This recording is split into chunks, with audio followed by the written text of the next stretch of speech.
little bit earlier, or later I should say, half an hour later, but that's fine because last time I think the 2 hours was a little bit long, so yeah, so I'm just gonna get this started and wait for people to hop in since I just posted the link. And we'll get started on the stream.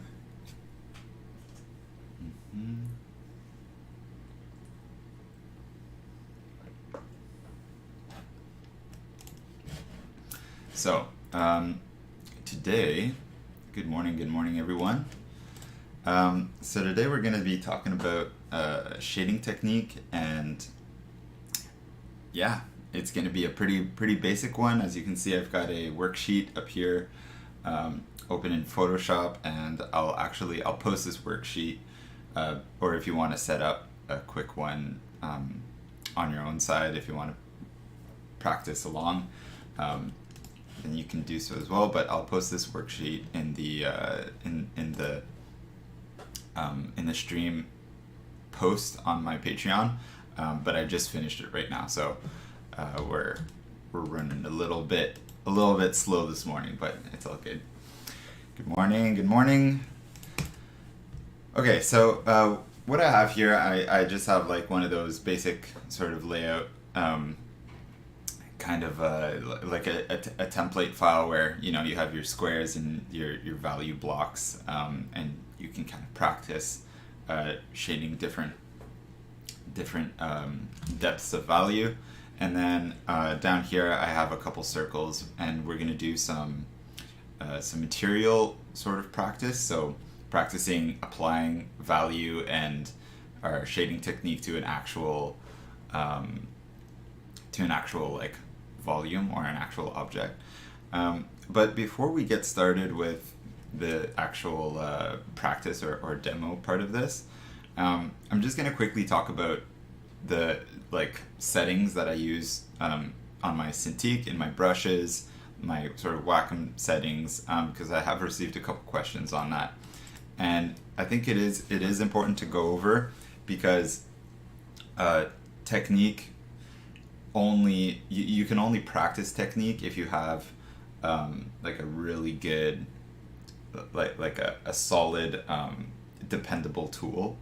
Like if you're a traditional artist and you use like a charcoal pencil, or you use like a certain type of like medium to apply value or to apply your paint, you need that tool to be consistent, because if you practice with an inconsistent tool, then you're kind of like you're kind of running blind.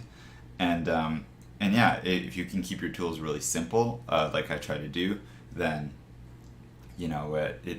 it's one factor less, or as many factors less that you need to juggle while you're drawing or painting. So yeah, so let's go over that quickly. I'm going to bring up my Wacom tablet properties. I'm just going to screenshot this, bring it into my Photoshop. So basically, my tablet, I have a Wacom Cintiq 22.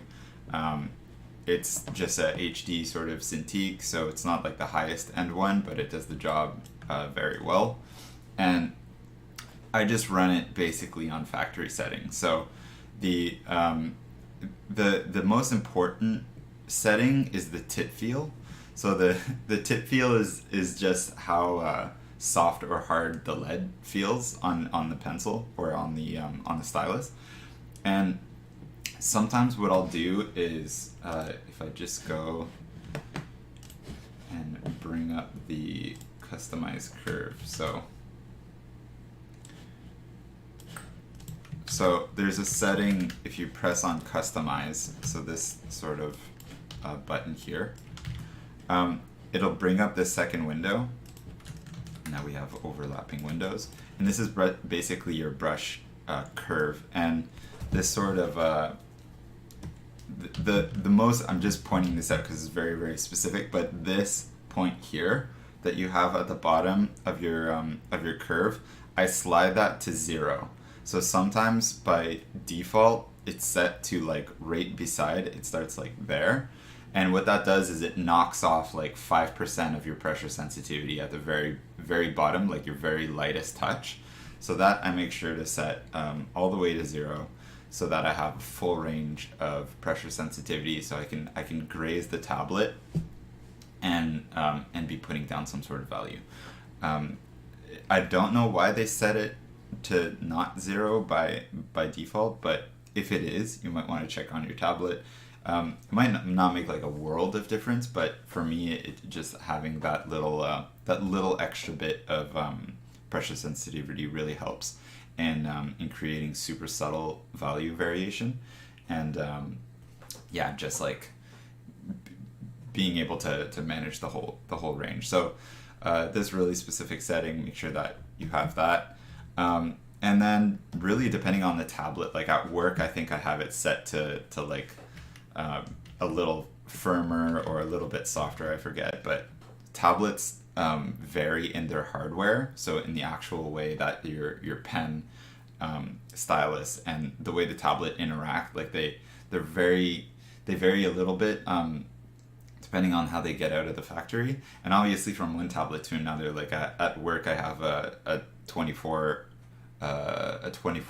Pro, so it's like a little bit larger. It has, you know, more sensitivity range. It's 4K. It has different hardware. It's much fancier, but that's because the company pays for it.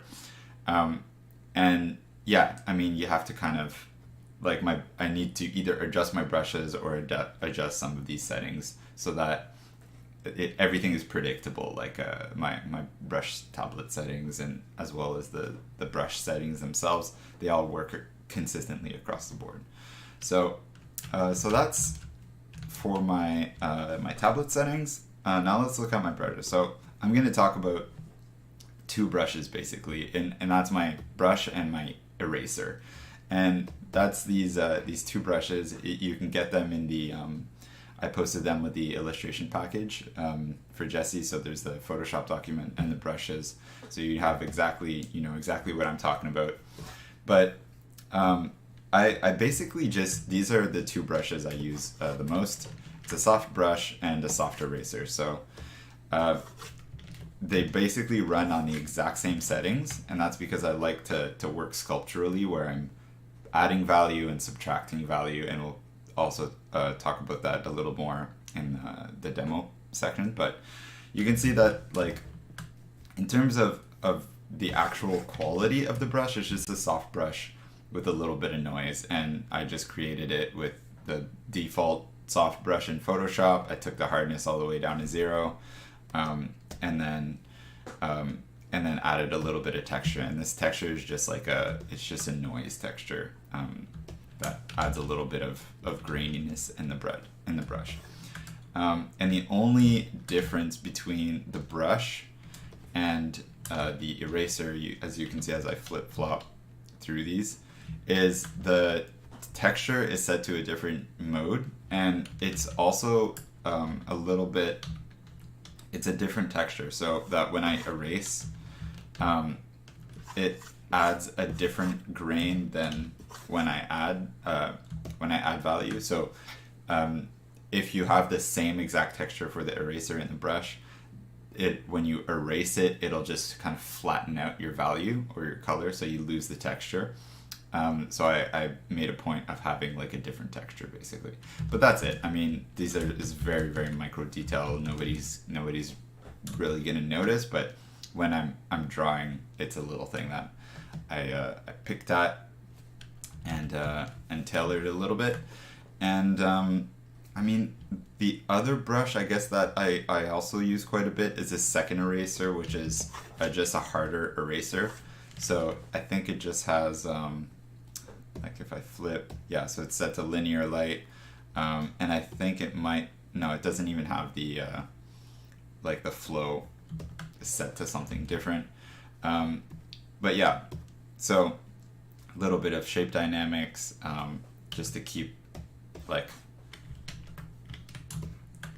just so that, you know, if I pick a size, it's not going to like 0, like it's not giving me a line that's this big, which can happen when your minimum diameter is set super low. Is like it's really hard to control.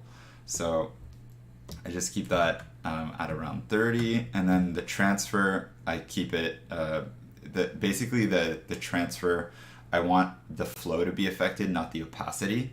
And the flow is how often it takes to go like from 0 to 100 in terms of layering. So you can see even my flow here is set to 100, it's set to 100 here.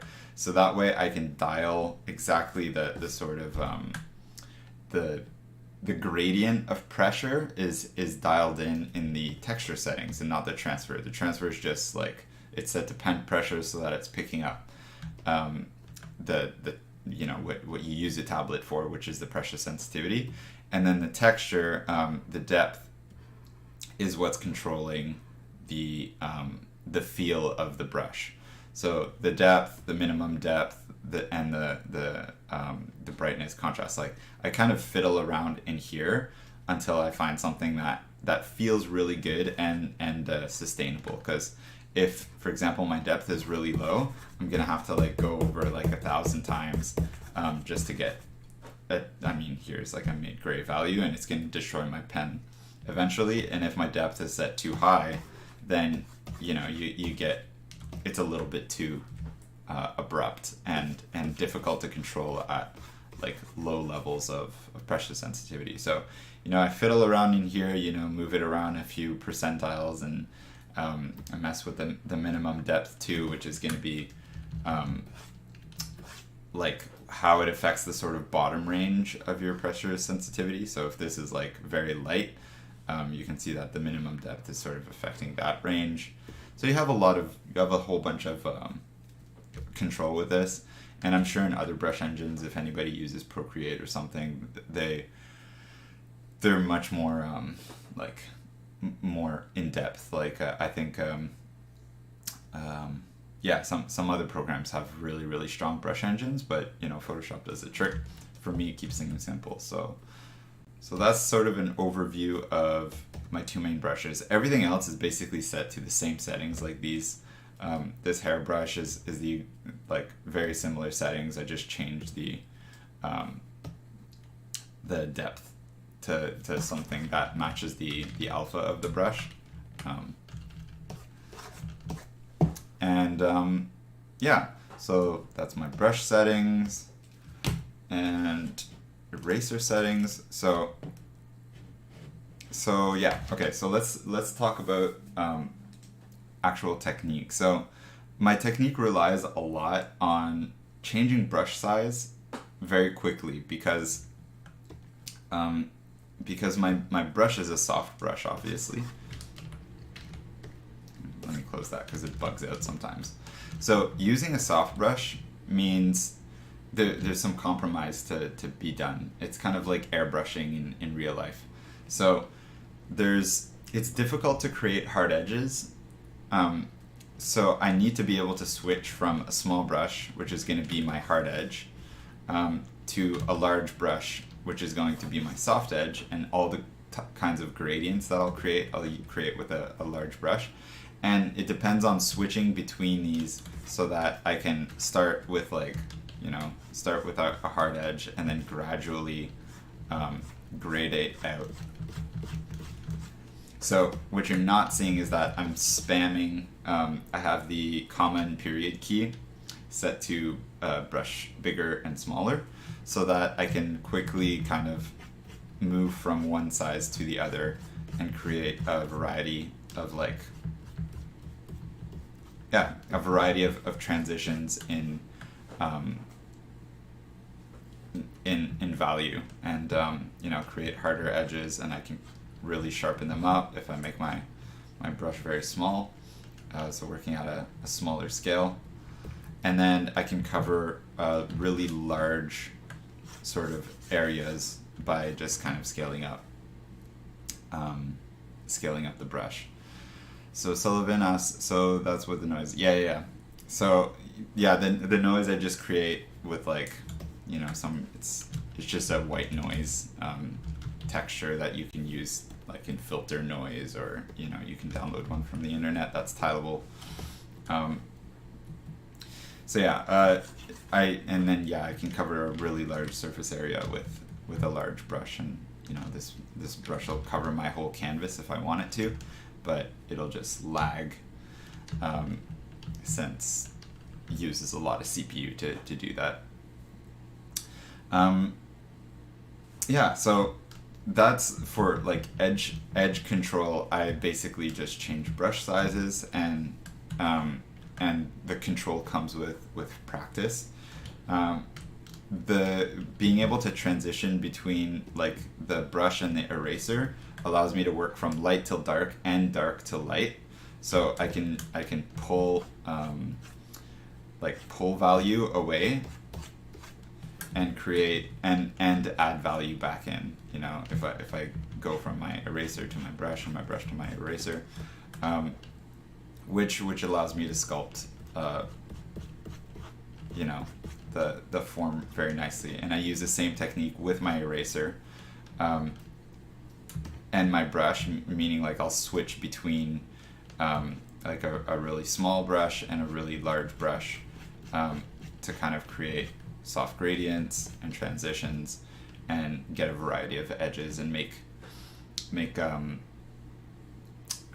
yeah, just make a variety of like different edges and edge flow and that sort of thing. So yeah, so let's get into some of the actual practical demo. So because I'm going to demonstrate some of this more specifically. So here we have some shapes. I'm going to lock these.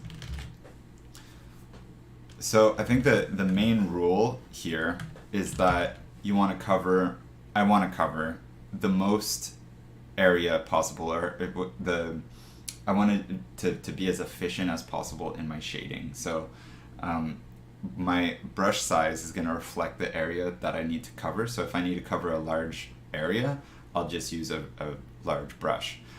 Also, I'll use all the tools at my disposal in Photoshop to help me mask stuff, or you know, because I mean, I'm a Photoshop artist. I'm not going to kind of constrain myself to traditional techniques.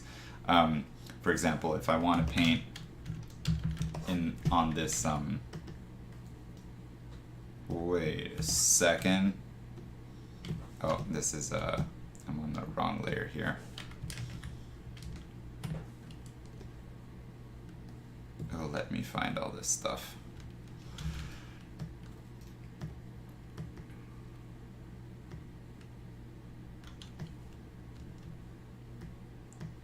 Okay, so that's that. Oh, right, this is all my text.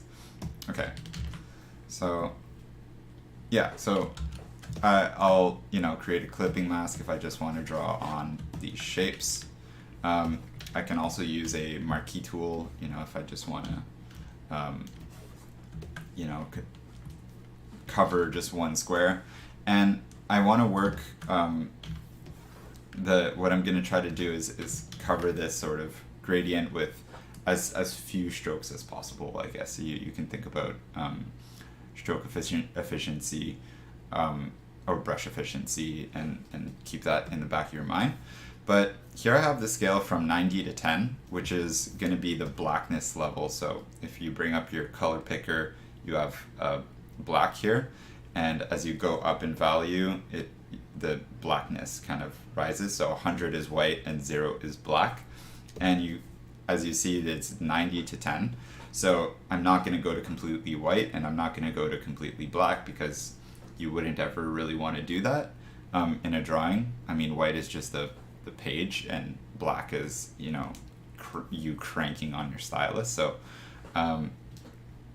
so yeah, I'm gonna stay within that value range, and 10 also there is value. So so I'm gonna do this two ways. The first is gonna be additive, the top row, and the bottom is gonna be subtractive. So that's gonna make you practice adding value with like with a brush, and then subtracting value with an eraser. Or basically like a more a painting mentality where you can add light value over dark as well as dark over light, because drawing use tend to only stick to dark over light. So I'm going to start with sort of 50% gray, which is this color here, and I'm not going to use gray. Like if I just add that in, then that's like it defeats the point of shading. Like you're like when you're applying value, I don't want to be like swapping around the color palette all the time. When I'm drawing, I just use like black and then use my control, like the control of my hand, to apply the proper value. So I'm going to go and add down a few strokes and try to hit that 50% value. So if I look at this, like I'm pretty close. It's jumping around that middle range. So I'm just gonna double check 51. Okay, pretty on the spot. So now I can go to a second one, and I'm looking at the center one first because it gives me a good range. So I know like I need to go darker on this side and I need to go lighter on this side. So the second one I'm going to do is the black one. So I'm just going to go over. Oh wait, I still have. So I think that's close to 90. It's gonna be very, or 10. Like in that bottom range, it's not completely black. So you can see that if I go like one more stroke, then it goes completely black. But for now, it's just off-white. So there's still some texture in it, which is quite nice. Now, for the lightest one, I'm just gonna give like the lightest little tap of my brush, and that should be about, yeah, should be really close to 90, so 88. So I can just double check my value range like that. And now I'm gonna split this in half again. So these are a little bit trickier because they need to be like in between. So let's double check that. So that's a little bit dark, so I'm going to knock this back ever so slightly with my eraser. This one's going to be, oh man, I keep using the color that I'm picking. Should be using black.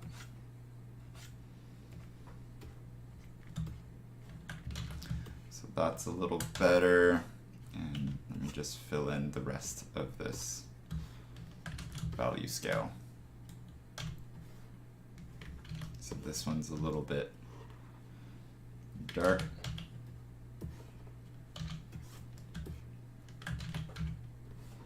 Sometimes if you can nail it with like one or two brush strokes,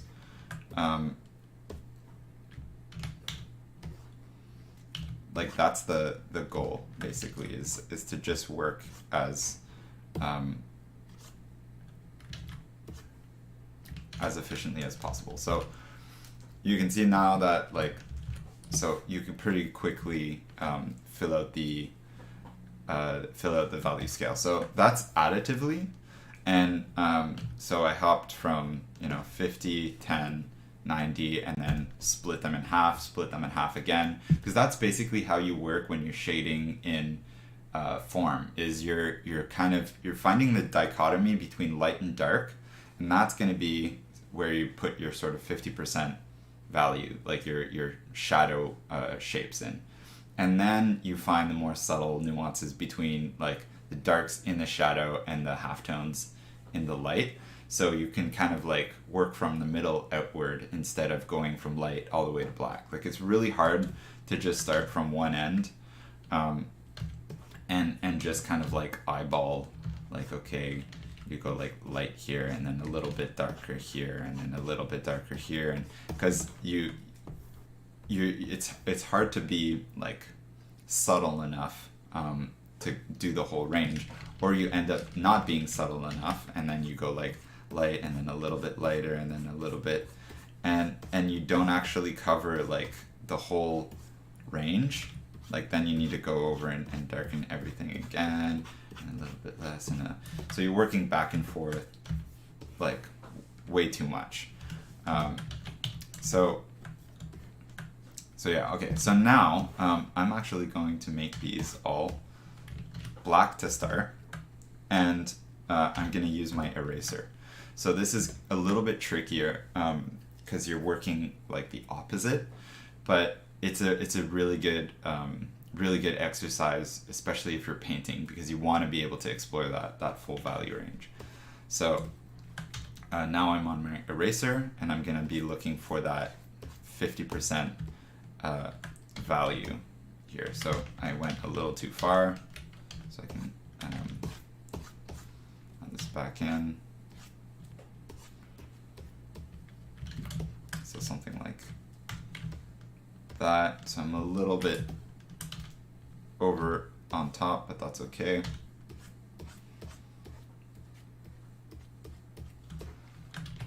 Now, so this one is going to be a very light tap.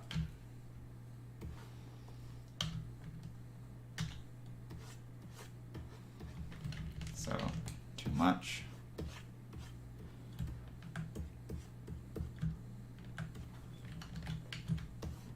And a light tap again, maybe go over twice. It's too much again. So it's a bit of a trickier exercise to go from dark to light using the eraser. So now I'm going to erase this almost 100%, and here like 70%.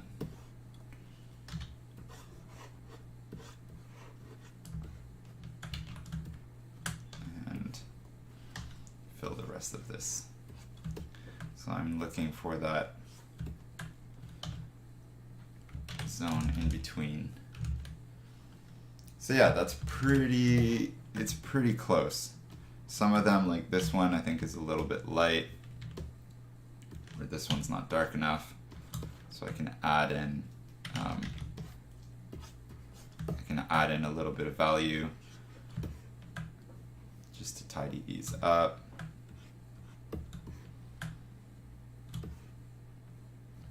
So yeah, so that's the exercise basically from black to white instead of white to black. Now let's look at applying this sort of thing to actual materials, like to objects. So whenever I'm shading, I also need to take material into consideration. So this is really the value factor. So we covered basically the value factor and sort of applying it, how to apply value. So we look at the brush and the eraser. But the third sort of factor is roughness in a material. At least when I'm drawing, I think of roughness as well, because that's going to give a lot of variety in value, but just more interest in value. And the roughness of a material is like how glossy or matte a material is. So like glass or polished plastic will be less rough than like a carpet, for example. It's like the classic example. But everything has a little bit of roughness. Like that's why you can see it, because there's light bouncing off of it. So to practice this, we're going to be shading some spheres, and the idea is we're going to have basically 4 different value of spheres, and they're going to get progressively glossier. So higher contrast in the highlight region, and have some sort of reflections. And we're going to be practicing showing that progression of value, but also of roughness. So it's like it's a second sort of thing to juggle while rendering this, basically.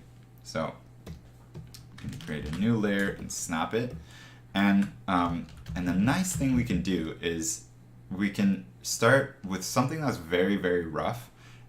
It's almost going to be flat. There's almost no highlight. So what I'm going to do is just lightly shade all of these as if they were like a very white rough sphere. So I'll add maybe a little bit of ambient occlusion at the bottom, as if they were touching the ground. And I'm using a brush that's as big as possible to do these gradients. And then what I can do is, using my eraser, I can remove some of that value that I applied in the top to kind of bring out the highlight. So now I have basically 4 white spheres. And because this shading technique is additive, right? So everything will get progressively darker. I can select my spheres and do basically the same process that I did for this, which is just applying a flat value across the board, which is going to change the value of my sphere. So the first one, let's just go with the darkest. So using a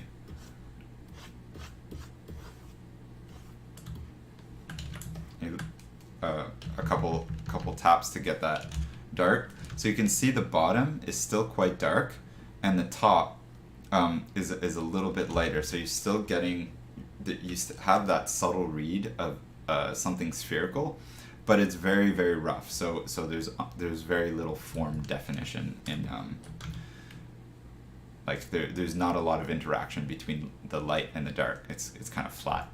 And we can do the same for this one here.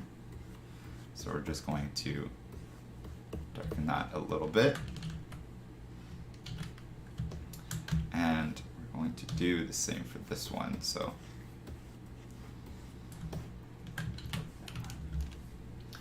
now we have basically a white sphere, light gray, dark gray, and close to a black sphere. Even black is going to be pretty, you're going to have a lot of light reflecting off of a black sphere. Because unless it's like, what is the Vanta black material, but it's basically a material that completely absorbs light, so it becomes basically a black hole. But in reality, most materials, like true black, doesn't really exist unless you look into a black hole. Most blacks kind of fall around that 10% or 20% value range. If you think of like a black t-shirt or a black plastic or something like that, they reflect quite a bit of light. So there, this is the very rough spheres. And now what we're going to do is basically we're going to be sharpening the highlight as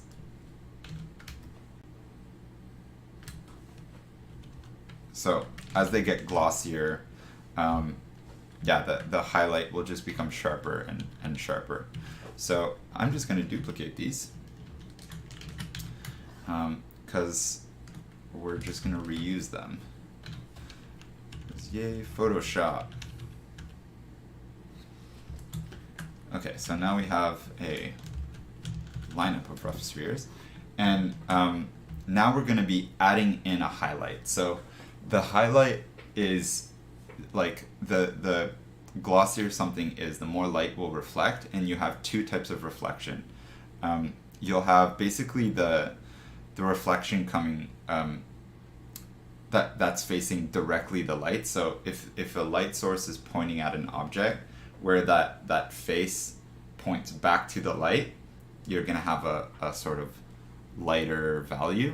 And then you have what's called the specular reflection, which is going to be basically bisecting the angle between the angle of the light hitting the object and the direction your eye is looking at the object. So it's kind of hard to explain with words. It's just a bunch of word salad.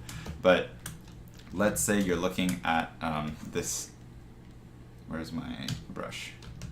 Here. Let's say you're looking at this sphere, right, from here. So you'll have, oh man. Okay, let's draw this a little bit properly. Okay, so you have your eye, and it's looking at the sphere. And let's say you have a light source here, right? So a lamp. So you're gonna have one, the lighter spot of the sphere is going to be pointing at the light source, and the specular highlight is going to be where this sort of splits that angle between the angle of your eye looking at the object. So you're going to have a specular highlight here, but the lightest part of your shading is going to be a little bit higher, which is why the specular highlight often pokes into the core shadow a little bit. So all that said, this isn't like a physics lesson. This is just to sort of, yeah, to mitigate some of the confusion. So for this white one, actually, I'm going to darken this light one just a little bit so that we can see what I'm gonna do with the highlight. So obviously we're working over a white background. So, okay, so for the for the rougher ones, I'm just going to be pulling a little bit of a very diffused highlight. So that's basically like there's not going to be any sharp reflection. And then as the object gets glossier, I'm going to sharpen this highlight up until it becomes a specular reflection. So you can see what that's doing from far. It's really subtle on the light one.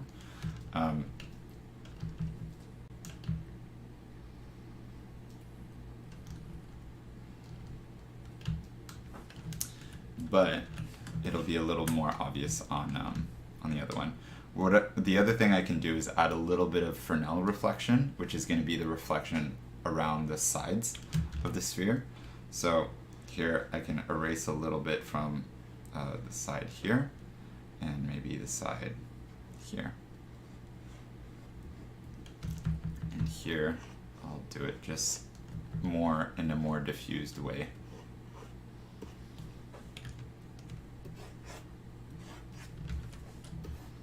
So you can see these are getting matte, glossy. Now let's do it to the second one so you'll be able to see this a little bit better. So again, I'm using my eraser to remove value.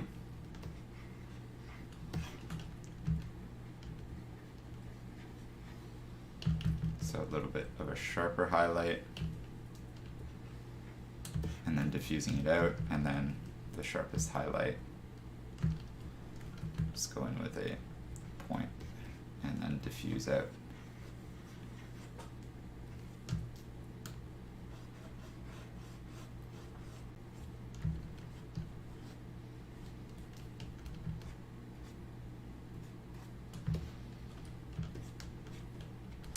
So basically I'm just adding more reflections in the sphere to make them glossier.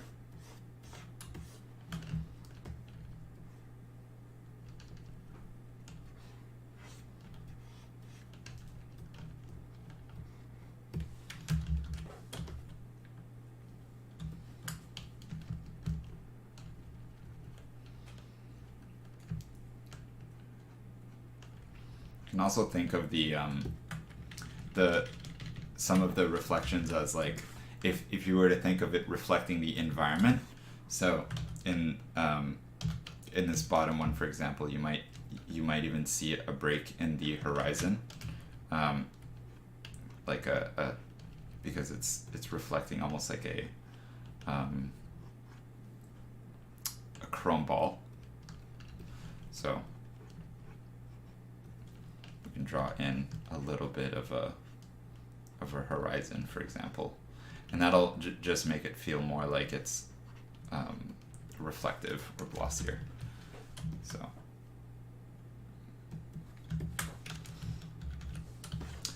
and then yeah, we can do this one here. So I'm going to pull a little bit more of a highlight, and I really don't want to go all the way to white because these are darker spheres, right? So I need to stay within that value range. I'm basically performing the same, what do you call it, like just repeating the same steps with the same amount of pressure on these spheres as the other one. It's just that my base value is different. So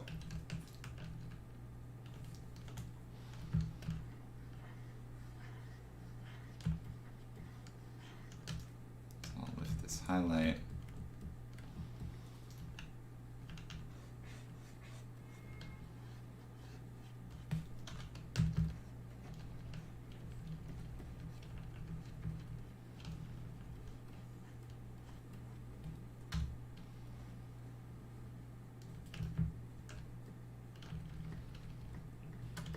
See, that looks a little bit fake, so I'm gonna knock that back.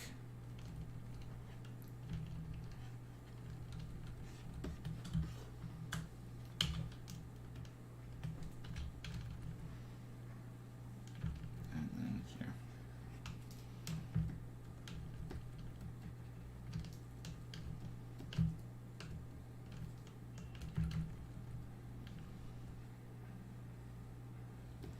So glossier objects are also going to have more of a value range than matte objects. Example, you can see here, the scale isn't going that far off because it's pretty flat, and as it gets glossier, there's more and more of that range.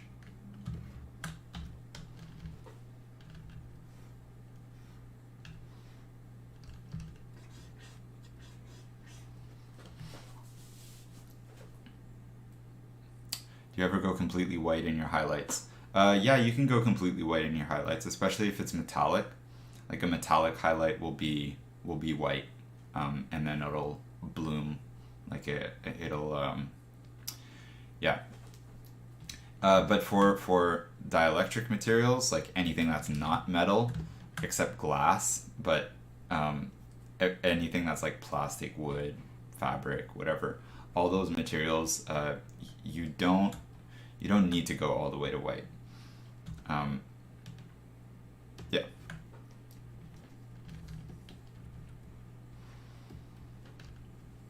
Wet surfaces will get pretty sharp specular highlights too, but that's because they're covered in a layer of water. But you can see this, like, this feels glossy, but it's not. It's nowhere close to white, this highlight. Same for this, right? Like, these are getting close to white, but they're almost white, so.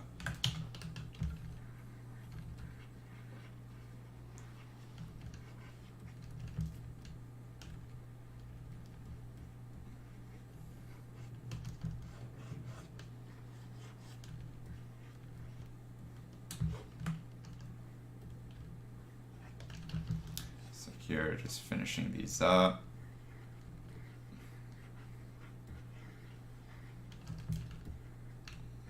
Which will have a very, very diffused highlight.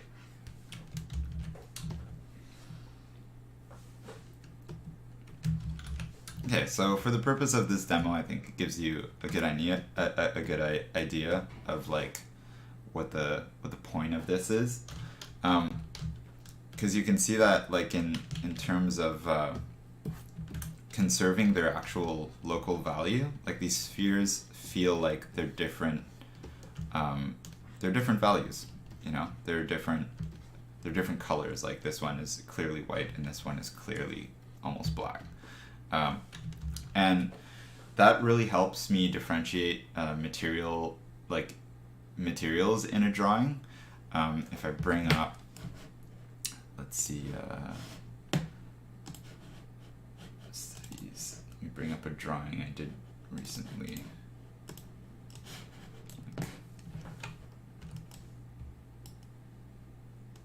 This is a huge. Need to zoom out way too much for this. So you can see like there's some subtle value differences between like the skin, the armor, the clothing, the straps are light.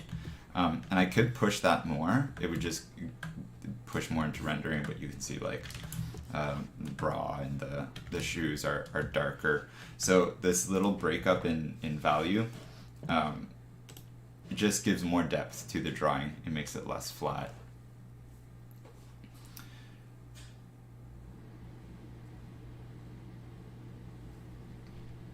Okay, I'm just checking the chat. So for example, latex clothing, how would you approach that with your style? Yeah, so I would just approach it like a black glossy sphere. You could, you would really just like shade it like, I could take this sphere, for example, and just place it as a reference and make sure that anything pointing, whoa, what happened? I just closed everything.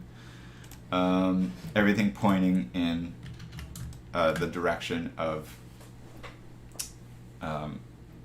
that normal, like, is that matches the value of the sphere. So it would just be, yeah, latex clothing is basically just glossy plastic, so you just paint in like something glossy and dark. Let's put this down. Okay, and I think the last one, I can show this on a separate sphere.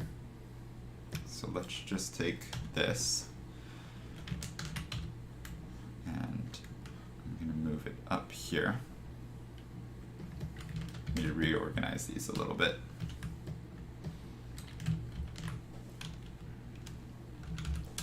So I'll put a sphere here. Here will be the sphere. And this is going to be a chrome sphere. So chrome, the thing with metals is that, like, for physics-based rendering, which is what most realistic rendering software use, the chrome doesn't have a diffuse color because it's just pure reflection, and so are all metals. So when I think of a metal, I think of like a black sphere with that is just 100% reflecting the environment around. So it's going to have really sharp highlights, but also a really good definition of the environment. And you can draw different metal spheres depending on what environment they would be in. So here, let's just draw one.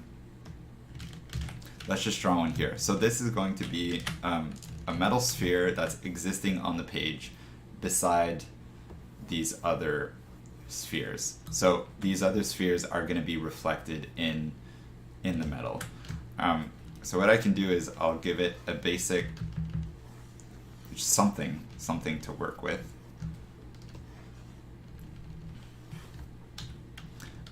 Just a basic like form shape.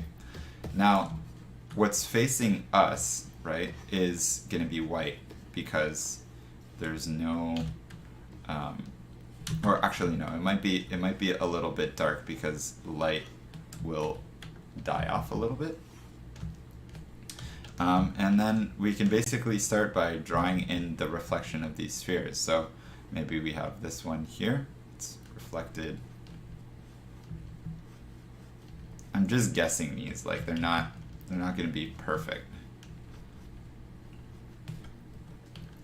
And maybe we have this one here that's reflected.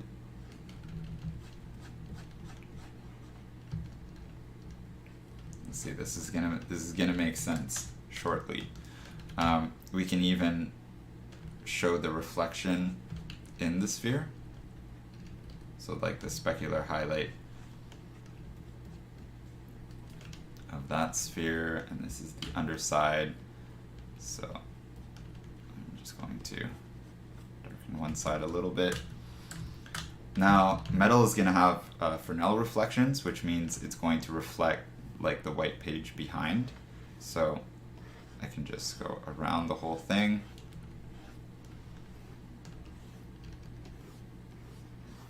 Just give it a little bit of a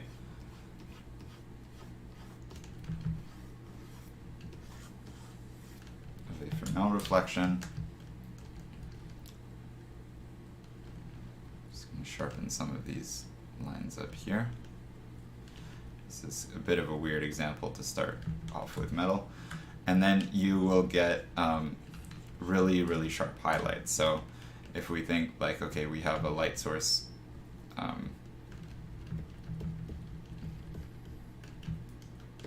in the middle of the room maybe, and maybe we have some bounce light coming off here.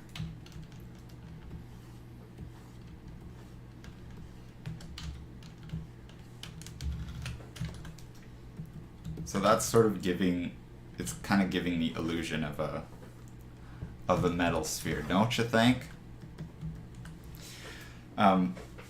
I love drawing metal spheres and metal objects just because like it's so abstract, but they're quite fun. So let's do another one, except we're gonna do a different kind of sphere. And let's just move it up.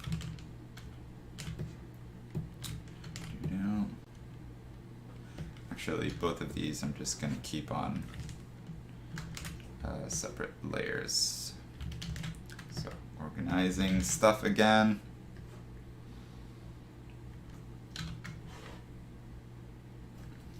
Okay.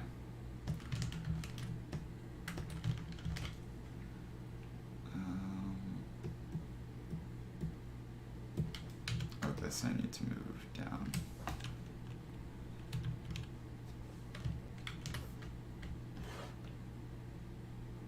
Okay.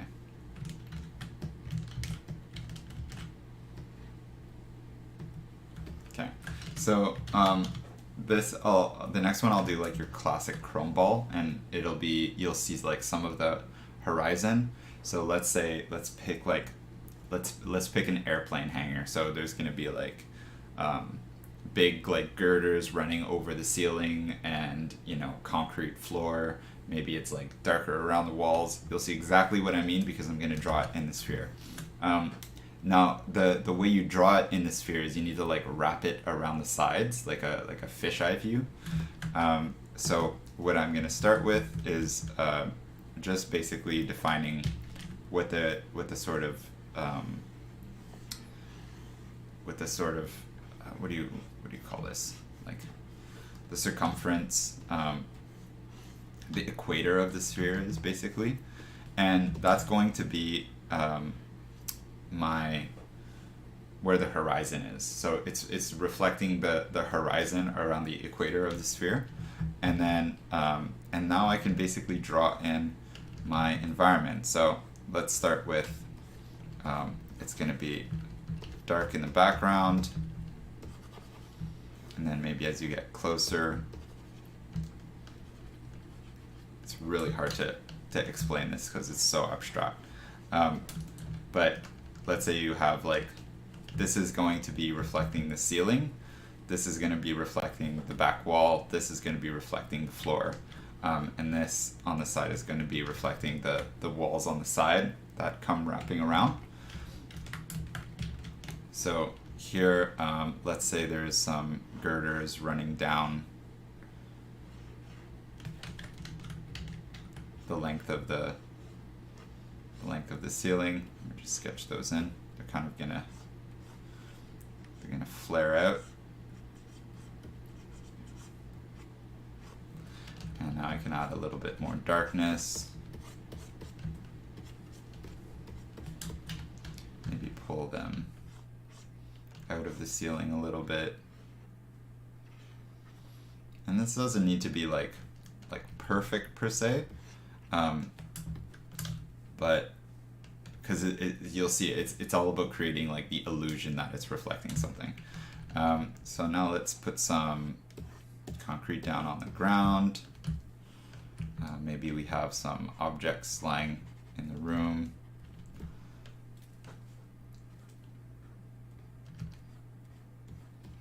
You can see I'm like wrapping everything around the sides of the sphere, just to give the illusion that, you know, there's stuff reflecting everywhere. The things that are close to the side of the sphere are going to become much denser in information because it's kind of like exponentially getting smaller and smaller as it's wrapping around. So you can be more and more dense with the information you're putting in there. And then let's say here there's maybe some lines on the floor, maybe something like that. Maybe you have some pillars that are dropping from the ceiling.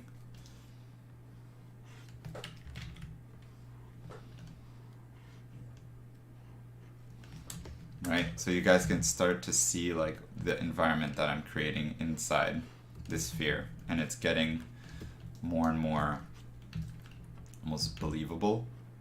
Maybe you've got some trusses or something there.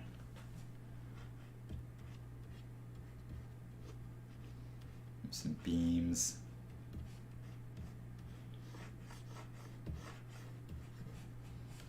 All that stuff. Okay, now let's add some light sources in here. So let's add a door at the very bottom of the hanger to the outside. So let's say that's a door there. And there's going to be some bloom. And maybe the door is lighting up this, and maybe you have some reflections here. And then maybe you have some big like ceiling lights, maybe some long tube lights. So these are going to go back into perspective.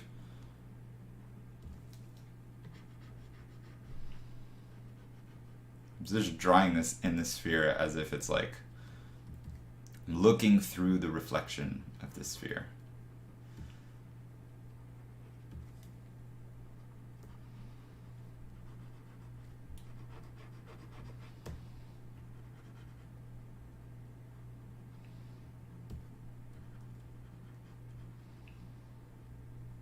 So long tube lights and stuff.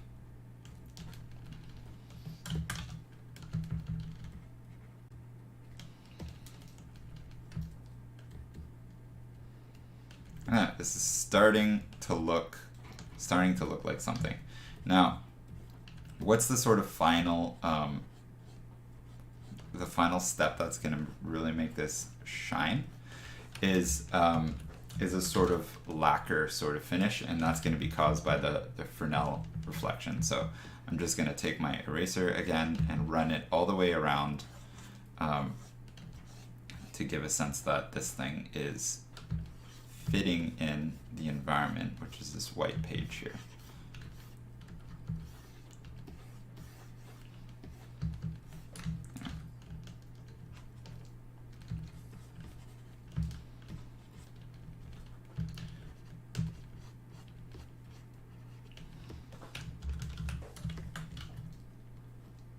And I have like a different kind of chrome sphere, and I can add some bloom on these lights.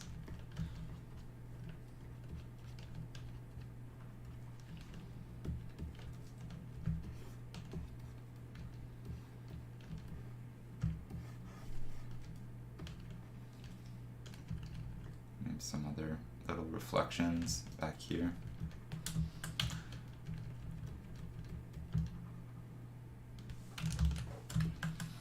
So there, now I have a different kind of chrome sphere. And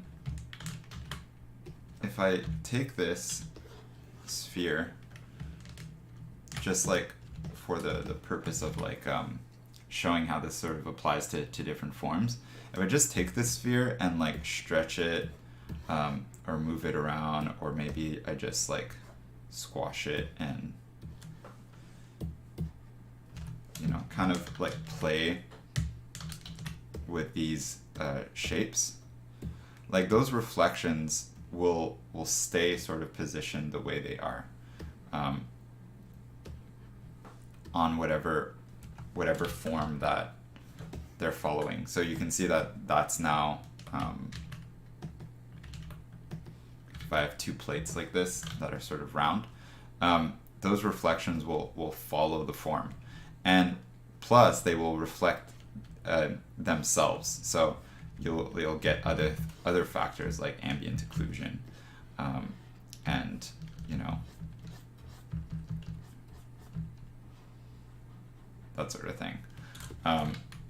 So now that really feels like, you know, something metallic if you had this sort of just abstract plates of metal on a helmet or on an outfit or something. So those reflections are based off the sphere.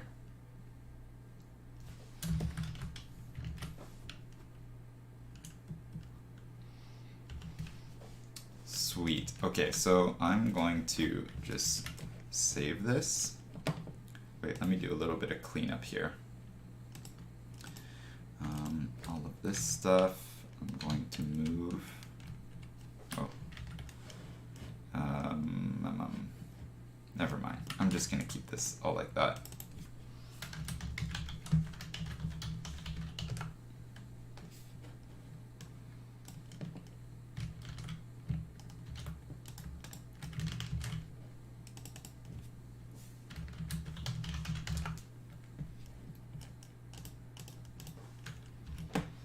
Have our type here. Thanks, Paul. Yeah, I think there are a couple of YouTubers who cover this a little bit more in depth, but honestly, the best sort of material resource that I can suggest is one of like Blender Guru's really old Blender videos. But basically, he runs through how PBR materials work and what their properties are, and talks about all these like reflection angles and the Fresnel effect and how it's affected by roughness and all this sort of stuff really in depth for a sort of CG, from a CG point of view, and all that stuff I try to apply for drawing, because drawing is such an abstract thing. Like, you're trying to convey materials and form and all this stuff with just like shades of gray, so it can get kind of abstract.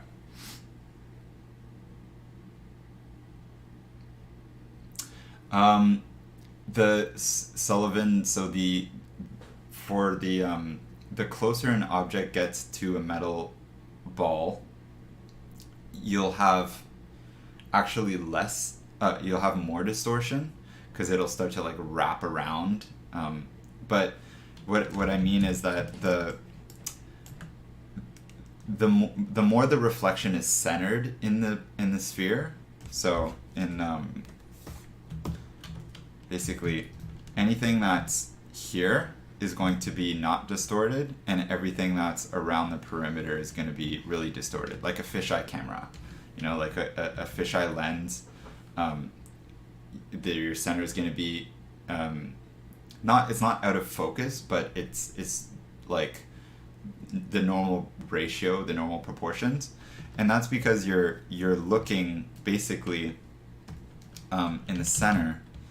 The sphere is facing you. It's kind of like a straight mirror, where on the side you're looking at it from a really grazing angle like that. So reflections are bouncing off, and as the sphere wraps around, you can fit more and more information. Like at the very edge here, it'll reflect. You know, if I had like, I don't know, a telephone pole or something, like back here, right? You would see that post reflected like in the side here. It would be squashed into that region as like a really thin distorted line, where if you have like a cameraman that's like looking at the sphere, then you would just see like the lens just straight in the center. So that's what I mean by with the distortion.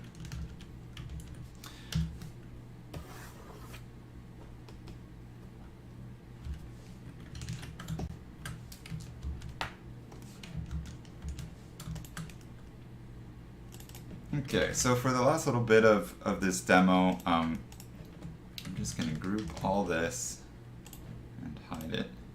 We're going to do a little bit of abstract drawing, and this is something I like doing. Let me just take a sip of my coffee first.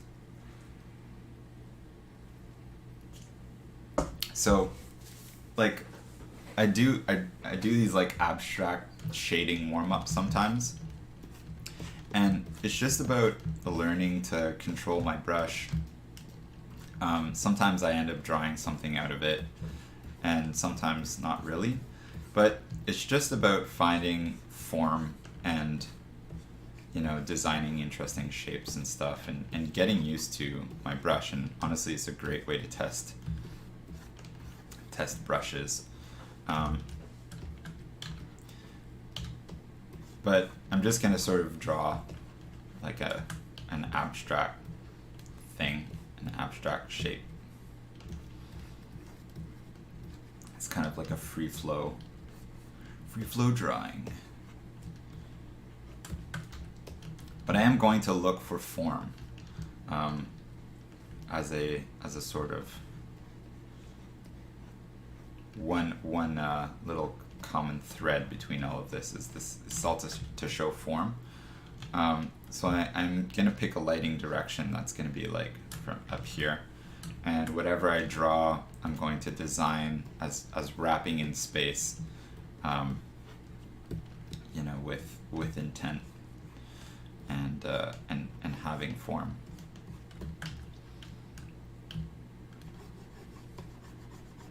I think I always tend to lean on these almost like snaky shapes which have some weird sense of like anatomical forms, but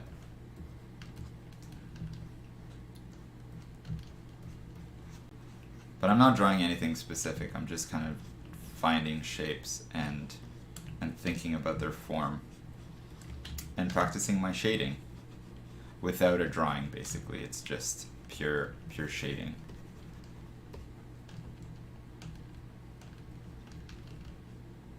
This can be a really good exercise just to practice brushes too, like or to test brushes, to see like what kind of control you have with them.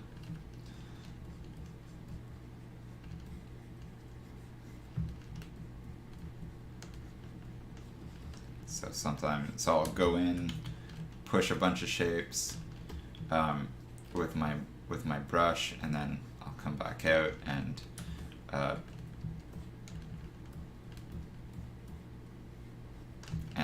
bring some highlights out. Yeah, Bunny, you can ask questions regarding my previous streams, no problem.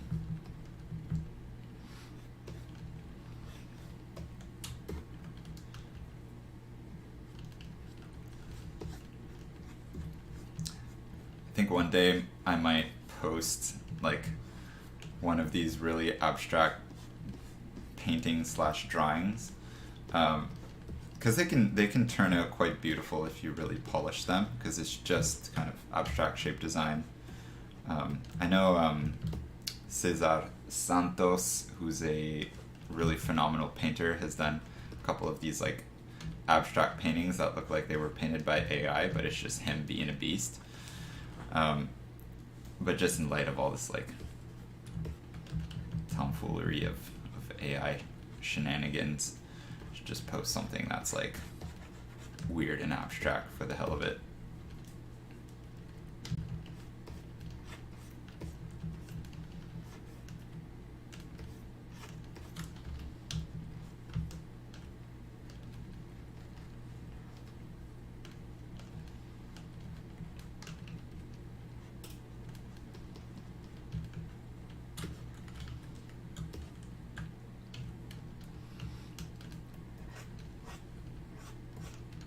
So I'm trying to find some rhythm of something.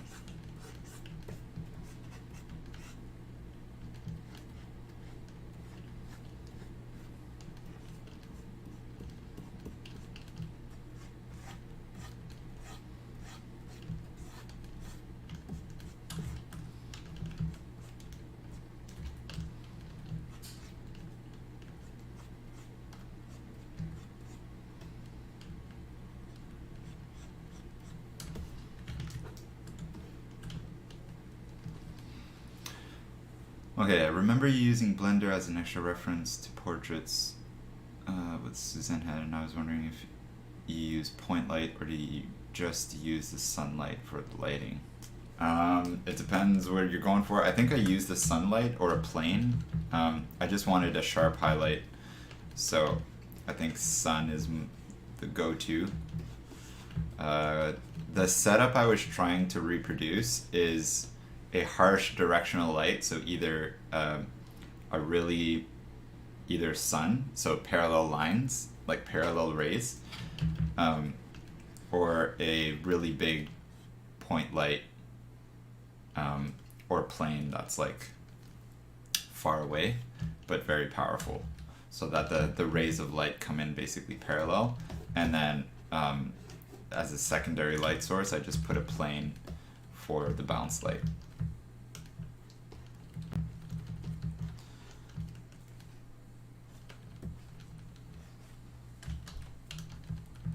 Here, add a little bit of bounce here.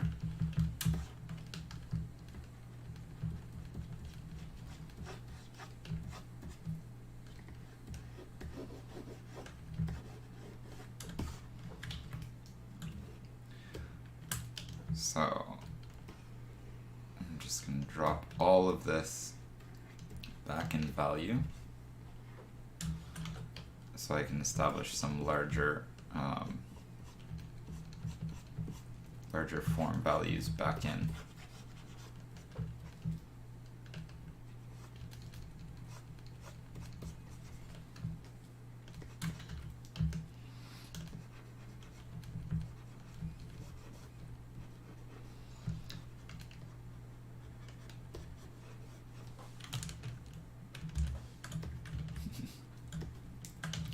This is kind of like a weird tree trunk.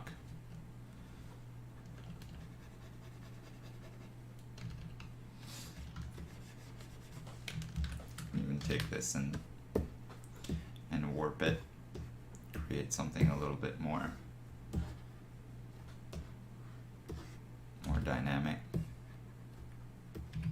But yeah, so this is just just abstract form drawing.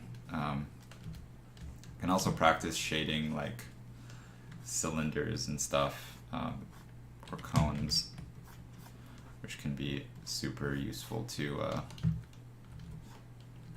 because everything can be basically broken down into a cylinder or some sort of prism.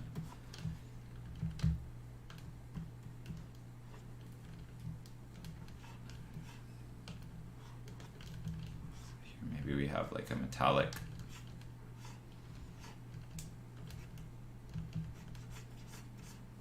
cylinder with some, I think it's anistropy, which is when the highlight follows the form.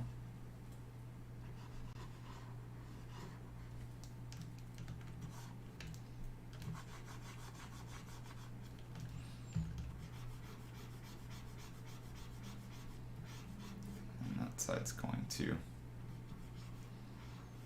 be in the light.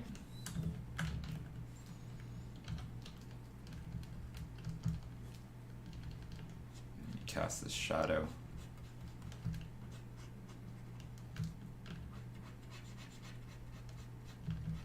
geometry thing.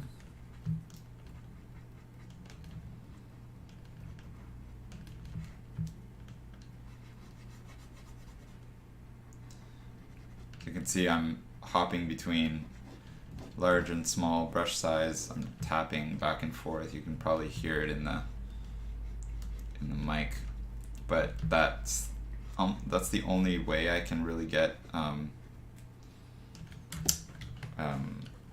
like a hard edge.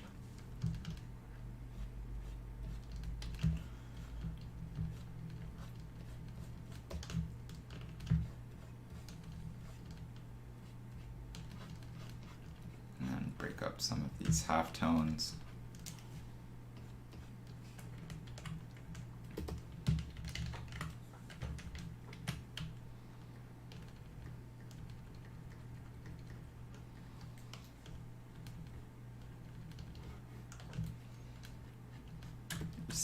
I'm just seeing shapes, and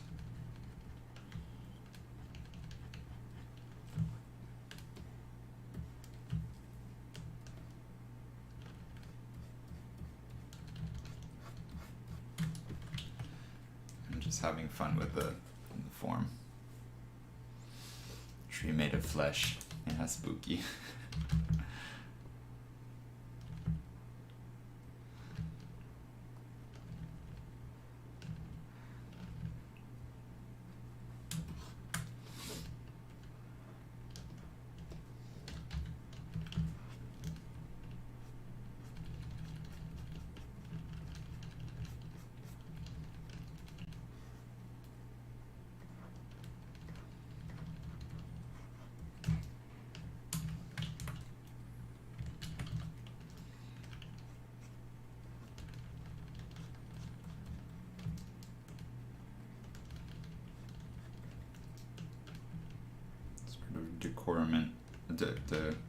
Decorative elements. I don't even know what sort of filigree.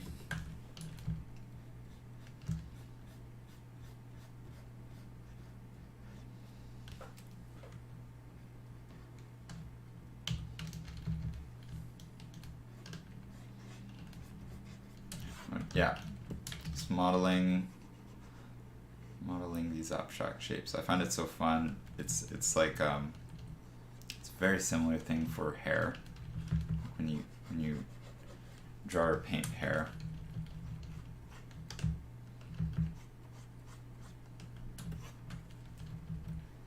it's more abstract, and it's fun. You don't need to be so worried about making it look like something.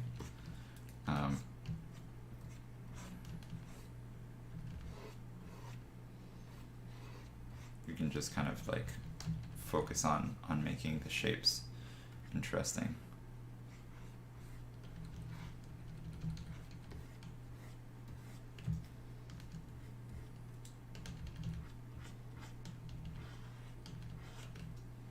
I can reinforce some of these core shadows that I'm seeing.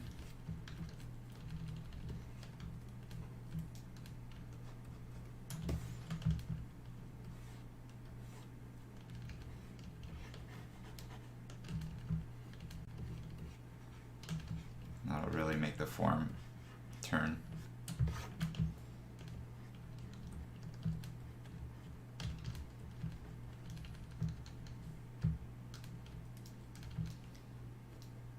Yeah. Paul, I'm a huge fan of Steven Zapata too, and he talks about this quite a bit, like the freeform drawing, and creating monsters and stuff from like abstract shapes.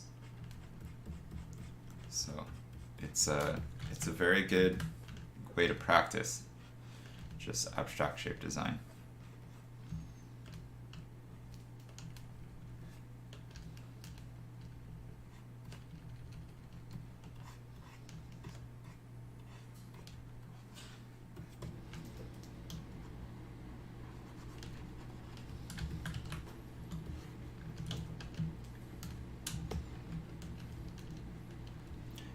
just wanted to texture a part of this. Like let's say I want to make this section like really bumpy and rumply, then I just come and introduce like variation in value, just subtly, especially around the core shadow. It's going to break up the light. And then I can reintroduce highlights.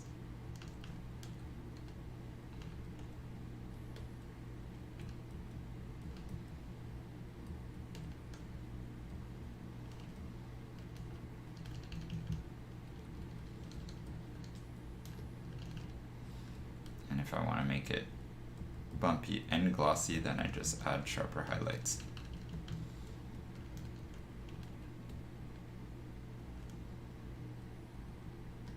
It's from years of working in or trying horror things. Oh, it kind of looks like a pickle. Pickle hanging out on the side of.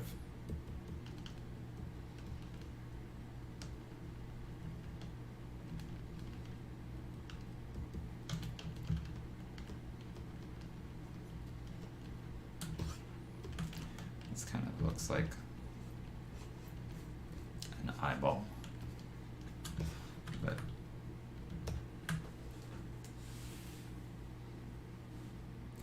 yeah, I forget what he called the sort of abstract this sort of exercise.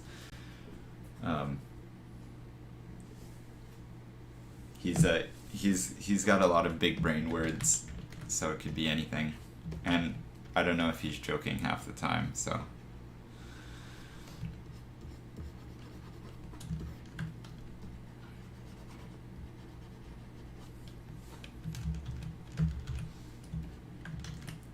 I wouldn't be surprised if he just invented like a really big brain word just to describe what he's doing. Because I know there's like inventive anatomy is a thing. I mean, you're just inventing.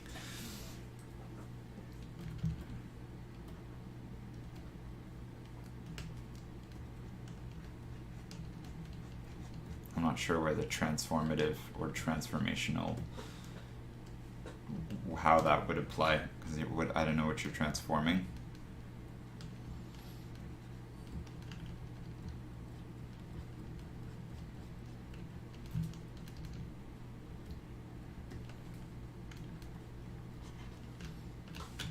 Okay, just gonna kind of, I'm gonna linger off here,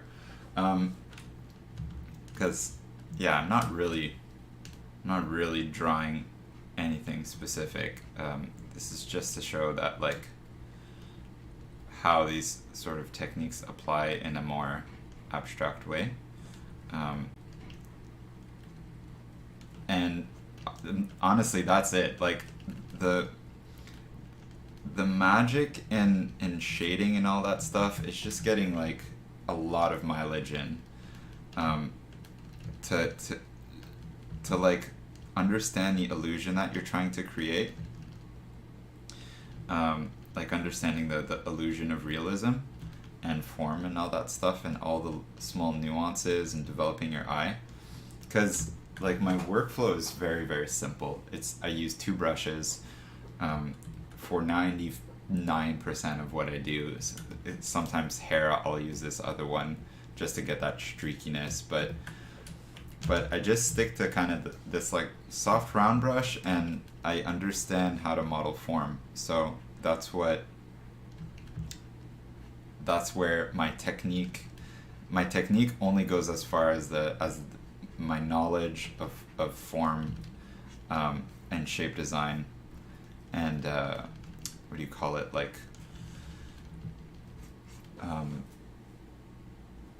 yeah, and how well developed my eye is, like the more soft skill part of it. I guess developing your eye is a hard skill, but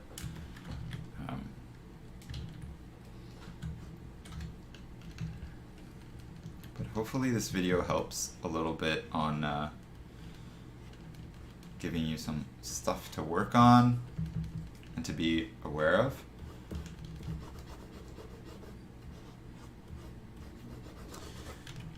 And maybe I'll cover a video on how this transfers over to painting with color, but the only real difference is that you're applying color. I mean, I could just like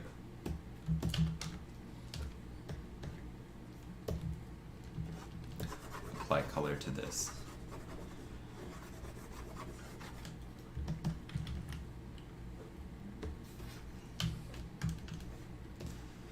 But I mean, most of my practice has been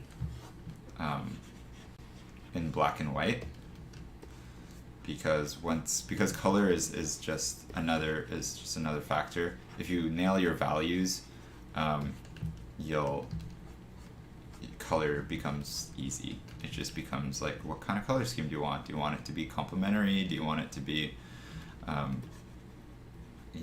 like monochromatic?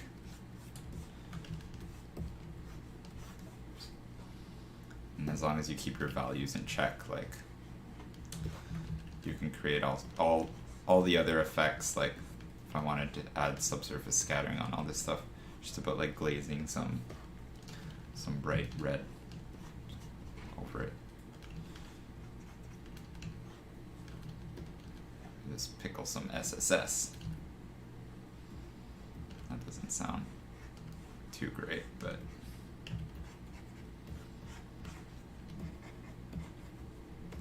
maybe some color variation.